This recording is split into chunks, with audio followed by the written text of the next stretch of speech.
He apparently never used it, according to French and German sources, somehow obtaining a separate ticket to travel from southern Turkey through Istanbul to Albania, then somehow back to either Brussels or France, Wolf. Yeah, they're obviously looking to see where he got that money from. All right, Brian, thanks very much. Joining us now is a member of the House Armed Services Committee, Democratic Congressman John Garamendi of California. Congressman, thanks for joining us. Ayoub El-Kazani was flagged as a potential foreign fighter. Those are the official words from the Europeans. While he was in Germany en route to Turkey, does Europe have enough coordination amongst themselves as far as these foreign fighters are concerned? No, they don't. It's obvious from this situation and from others that they do not, although they're working at it. And keep in mind that Europe has open borders from one country to another, so it's a very, very difficult situation. I think another question is, does America have appropriate communication with European governments about men, women that may be trying to travel into the United States? It's a question. I hope we do. I am not sure that we do, however. Because it's a very serious question. He has a European passport. He doesn't even need a visa to come to the United States. And the question is, would he have been flagged if he had decided to fly from Paris to New York? Well, that's a very good question for the Congress of the United States to ask our Homeland Security folks. And if not, then what can be done to obtain for our border and our airports the appropriate information that we need about folks that have been flagged in Europe as being potential troublemakers.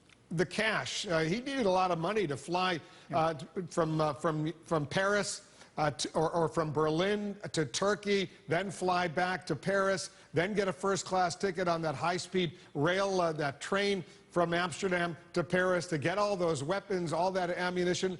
I suppose they're trying to find out where this so-called homeless guy got all that money. Well, that's the connection, and I'm sure that connection will be made. You just don't go pick up 8 magazines, an AK-47, and an automatic pistol anywhere. You've got to have money. You've got to have a connection. Somebody somewhere set it up, and apparently the French prosecutors think that this guy is tied to some sort of a terror cell somewhere. We need to know that in America, because that may very well provide us with information about people that might be coming into this country, and certainly it's information that the European authorities must have. Because the French prosecutors say that El-Kazani, while on that train just before the shooting incident, he was actually looking at videos, quote, inspiring people to jihadi acts. They found that on his phone while he was on the train. Here's the question, though. Watching those videos alone, does that automatically cause red flags among law enforcement authorities? It should. And it also ought to cause red flags among those internet companies that are allowing those videos to be shown. This is something we've talked about here in the United States, is does the internet companies, YouTube, Google, others, have a responsibility to take a hard look at the kind of things that are being displayed on their networks? My answer is yes, they should. They have a responsibility. And when they see these kinds of things that are clearly inspiring jihadists, they should take them down, and they should similarly report that to the appropriate authorities, either local or federal. Congressman, I want you to stand by. We have more to discuss, including new information in the U.S. now deploying F-22 fighters, sophisticated jets, to Europe in the face of what is perceived to be threats from Putin and Russia, as Russia is getting ready to sell a new sophisticated air defense system to Iran. Much more with Congressman Garamendi when we come back.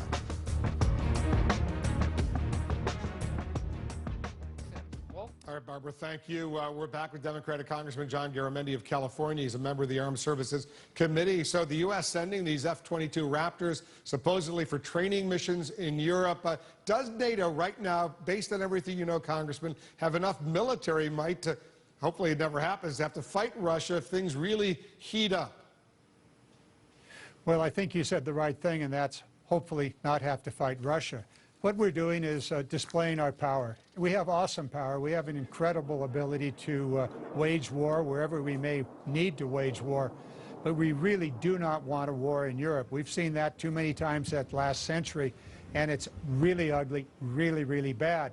All the while, we need to make it very, very clear to Mr. Putin that you're not going to be able to do just anything you want to in Eastern Europe, that there are consequences. So it's really a show of strength. but it's also a show of determination. At the same time, even during the Cold War, there were very serious and fruitful negotiations going on with the USSR at that time that led to a de-escalation of some of the major nuclear threats. And we ought to be communicating with Russia in many, many different ways, certainly parliament to parliament, U.S. Congress to their parliament, as well at every level. I know that Secretary Kerry did reach out to Russia. Communication is very, very important, as is maintaining strength, military and otherwise. What do you think of this Russia deal to sell Iran advanced S-300 air defense missile systems, which presumably would make any U.S. airstrike against Iran's nuclear facilities, if Iran does violate this nuclear deal, or an Israeli airstrike, a lot more difficult if this deal goes through? Well, I think the answer to the question is a lot more. Exactly what is that? Keep in mind that we have extraordinary capabilities. We've been prepared for a long, long time to deal with these kinds of defense systems and missile defense systems, and we do have the capability of dealing with it. Is it more difficult than if they did not have it? Yes. Is it impossible? No. But the answer here is to make sure that that nuclear deal actually works, that we don't have to engage in offensive military action.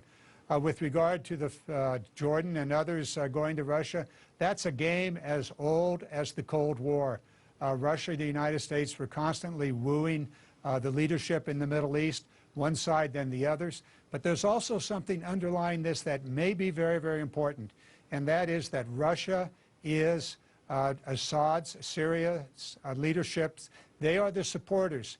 And if there's going to be some sort of a deal worked out to deal with that terrible situation in Syria, Russia's going to have to play a role in that. So maybe there's something good that's happening here behind the scenes. We can be hopeful, but at the same time, we have to be strong. Congressman John Garamendi, thanks as usual for joining us. Thank you.